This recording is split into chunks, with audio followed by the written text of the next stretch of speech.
حضرت مہدی کے خروج کے بارے میں امت مسلمہ کا 1400 سالہ یہ نظریہ ہے کہ وہ آخری دور میں تشریف لائیں گے اور امت مسلمہ کی قیادت کریں گے۔ اللہ کی زمین پر قتال فی سبیل اللہ کے ذریعے قانون نافذ کریں گے، جس کے نتیجے دنیا میں امن و انصاف کا بول بالا ہو جائے گا۔ البتہ یہ وہ امام مہدی نہیں ہوں گے جن کے بارے میں اہل تشیع نے یہ عقیدہ گھڑ رکھا ہے کہ وہ مہدی حسن عسکری ہیں۔ حضرت مہدی کا نسب۔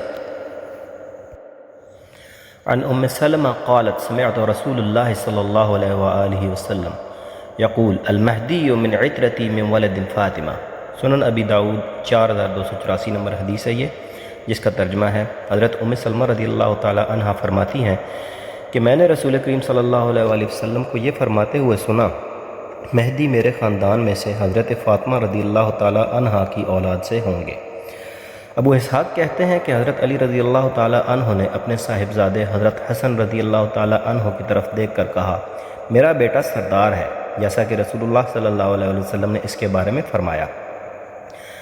عنقریب اس کی پشت سے ایک شخص پیدا ہوگا جس کا نام تمہارے نبی کے نام پر ہوگا، وہ اخلاق و عادات میں حضور صلی اللہ علیہ وآلہ وسلم کے مشابہ ہوگا، لیکن ظاہری شکل و صورت میں آپ صلی اللہ علیہ وسلم کے مشابہ نہیں ہوگا۔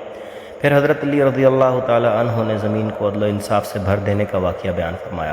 حضرت ابو سعید خدری رضی اللہ تعالی عنہ فرماتے ہیں کہ رسول کریم صلی اللہ علیہ وآلہ وسلم نے فرمایا، مہدی میری اولاد میں سے ہوں گے، روشن اور کشادہ پیشانی اور اونچی ناک والے، وہ زمین کو عدل و انصاف سے بھر دیں گے، وہ 7 برس تک زمین پر برسر اقتدار رہیں گے۔ حضرت مہدی رضی اللہ تعالی عنہ والد کی طرف سے حضرت حسن رضی اللہ تعالی عنہ کی اولاد میں سے ہوں گے اور ماں کی طرف سے حضرت حسین رضی اللہ تعالی عنہ کی اولاد سے ہوں گے۔